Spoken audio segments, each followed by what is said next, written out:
वो ट्रेनिंग दी जाएगी। उसके बाद आपका बीज है, दवाइयाँ हैं, स्प्रे मशीनें हैं, वर्मी कंपोस्ट फीड है, ड्रम है, बुकलेट मिलेंगे आपको, मार्गदर्शिका पुस्तिका उसमें। तो ये है परंपरागत कृषि विकास योजना का लाभ लीजिए सभी। हेलो दोस्तों, नमस्ते। कैसे आप लोग? आई होप सभी कुछ समय स्वस्थ होंगे और मस्त होंगे। तो अभी मैं आ रखा हूँ प्राइमरी स्कूल देवपुरी में, जहाँ पे कृषि विभाग के द्वारा एक सभा का आयोजन किया गया, जिसमें कि कृषि संबंधित कार्यों के बारे में वो अवगत कराएंगे और जो छोटे छोटे किसान हैं गाँव के, उनको सुविधाएं और लाभ पहुंचाने के लिए कोशिश करेंगे। तो चलिए दिखाते हैं आपको वो दृश्य। तो दोस्तों, ये है राष्ट्रीय संपोषण कृषि मिशन के अंतर्गत परंपरागत कृषि योजना विभाग PKVY क्लस्टर गठन की एवं योजना परिचय सहयोगी संस्था है मनोरमा डबराल जन कल्याण समिति, दिनांक 19/11/2025, स्थान देवपुरी में। तो एक कृषि विभाग चमोली के द्वारा यहाँ पर आयोजित की गई है। तो ग्राम सभा देवपुरी के सभी सदस्य यहाँ पे आ रखे हैं। तो जो लोग यहाँ पे नहीं उपस्थित हुए हैं तो उन्हें मैं बता देता हूँ। यहाँ पे आ चुके हैं और ग्राम सभा देवपुरी की समस्त जनताएं भी यहाँ पे पहुँच चुकी है धीरे धीरे, और कुछ लोग आ रहे हैं। आप देख सकते हैं ये कुछ इस तरह से बैठ रखे हैं।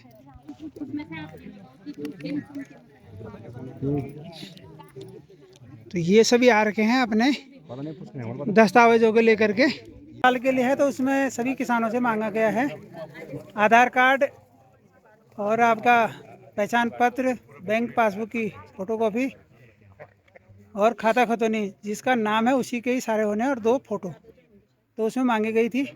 तो सभी लोग ला रखे हैं, कुछ लोग नहीं ला रखे, लेकिन वो भी दे देंगे साथ में। तो चलिए दिखाते हैं आपको दृश्य। चल जाएंगे तो हमारा उत्तराखंड स्टेट हमारा ऑर्गेनिक स्टेट घोषित कर दिया जाएगा। तो ये योजना को फिर एक बार हम रिपीट कर रहे हैं यहाँ पे। तो जो लोग छूटे हैं पहले नहीं, कई लोगों को पता नहीं है, कई लोग उसको छोड़ देते हैं, आगे बात करते हैं। तो PKVY परंपरागत कृषि विकास योजना का नाम है। सबसे आज जो बैठक का यहाँ पे आज बुलाया गया, आप लोगों को पंजीकरण के लिए बुलाया गया। सबसे पहला चरण है पंजीकरण। पंजीकरण के लिए आपके दस्तावेज चाहिए हमें, Aadhaar card, voter ID, bank passbook, खाता खतौनी, 2 फोटो और एक मोबाइल नंबर। क्लियर हो गया? हमने पहले कल मैसेज भी डाला था प्रधान जी के साथ, तो इसमें आपको पता, आपने देख लिया होगा मैसेज। PKVY परंपरागत कृषि विकास योजना। तो अब सभी लोग चाहते हैं कि जब कोई किसी भी विभाग की कोई योजना आए तो उसमें काश्तकार को कुछ ना कुछ फायदा हो। चाहते हैं ना, कोई लाभ तो सभी लोग चाहते हैं कि कुछ ना कुछ लाभ किसी भी विभाग की कोई भी योजना आए, चाहे वो स्वास्थ्य आए, पशुपालन आए, उद्यान आए, कृषि आए, कुछ भी आए, चिकित्सा से लेके आए, तो सभी लोग चाहते हैं कि अगर योजना आती है गांव में तो कुछ ना कुछ लाभ किसानों को, लोगों को मिले। तो बहुत अच्छी योजना है, बहुत लाभ है इसमें, आपको बेनिफिट ही बेनिफिट है, कुछ नुकसान नहीं है इस योजना से। आपको सिर्फ आपको देना क्या है, एक बार पंजीकरण कराना है, उसके बाद कोई पैसा नहीं देना विभाग को। आपने 3 साल तक योजना आपके साथ गाँव में चलती रहेगी। हम आएंगे, बैठक करेंगे, साल की 4 ट्रेनिंगें होती, 3 ट्रेनिंग हम आपके पंचायत भवन या स्कूल इसी फील्ड में कर लेंगे, एक ट्रेनिंग हम आपकी बाहर करेंगे, एक्सपोजल विजिट। उसमें किसान इच्छुक है, जाना चाहते हैं बाहर, गाड़ी आपके यहाँ पे आएगी, उसका खाने का, आने का, जाने का, रहने की सारी व्यवस्था विभाग पे करेगा। पैसा आपको कुछ भी नहीं देना उसमें, सिर्फ समय देना आप लोगों को। थोड़ा सुबह चलेंगे, 1 दिवसीय करते हैं, उसमें ज़्यादा ट्रेनिंग है। सिर्फ गोबर डालना है, जैविक डालना है आपने, रासायनिक नहीं डालना। रासायनिक अगर बात करें तो वो क्या है, जहर है। वो बहुत अच्छी योजना हमारी जैविक। आप 3 साल आपके यहाँ पर लगातार हम ट्रेनिंगें करेंगे, बैठक करेंगे, कई चीज़ें उसमें इनपुट आपको देंगे। इनपुट की बात करें तो आपको बीज मिलेगा योजना में, जो बीज रखा गया है योजना में, आप लोगों को बीज दिया जाएगा। जो लेकिन पंजीकृत किसान जो होंगे उन्हीं को मिलेगा इनपुट, जो भी होगा। ये चीज़ क्लियर कर दूं मैं पहले। जैसे जो लोगों का पंजीकरण हुआ है, जिनके डॉक्यूमेंट हमारे पास हैं पोर्टल पे, जिनका चढ़ा हुआ रजिस्ट्रेशन हुआ है, उन्हीं लोगों को मिलेगा इनपुट। अब जो लोग छूट चुके हैं, जिनका यहाँ पे नहीं हुआ रजिस्ट्रेशन, ट्रेनिंग में तो सब लोग बैठ सकते हैं, उसमें कोई दिक्कत नहीं है, लेकिन जब इनपुट आएगा वो फिक्स आएगा, क्योंकि वो किसानों की लिस्ट के अनुसार ही आएगा। तो बीज मिलेगा आपको, दूसरा आपको फर्टिलाइजर मिलेगा, दवाइयाँ मिलेंगी आपको, जैविक मिलेंगी, रासायनिक कुछ भी नहीं मिलेगा, क्योंकि योजना जैविक ही है। तो जैविक दवाइयाँ मिलेंगी आप लोगों को, उसमें स्प्रे मशीनें दी जाएंगी। आप फर्टिलाइजर कुछ भी आप इस्तेमाल करेंगे, स्प्रे करेंगे, तो आप छिड़काव करने के लिए स्प्रे मशीन दी जाएगी आप लोगों को, लेकिन जो पंजीकृत किसान है उन्हीं को दी जाएगी। उसके बाद वर्मी कंपोस्ट फीड दिए जाएंगे आपको, जो गोबर रखते हैं हम, फीड दिया जाएगा। खुले में रखते हैं ना आजकल, पहले कुछ बने होंगे, पहले गाँव में कई बने होंगे, कई लोगों के पास नहीं होंगे। हाँ, तो बनाए होंगे आप लोगों ने, पहले भी बने होंगे, फिर हम बनाएंगे वर्तमान में भी। तो कंपोस्ट बन नहीं पाता, सड़ नहीं पाता हो, क्योंकि हम उसको, गैस को हम ठंडा करते ही नहीं गोबर को।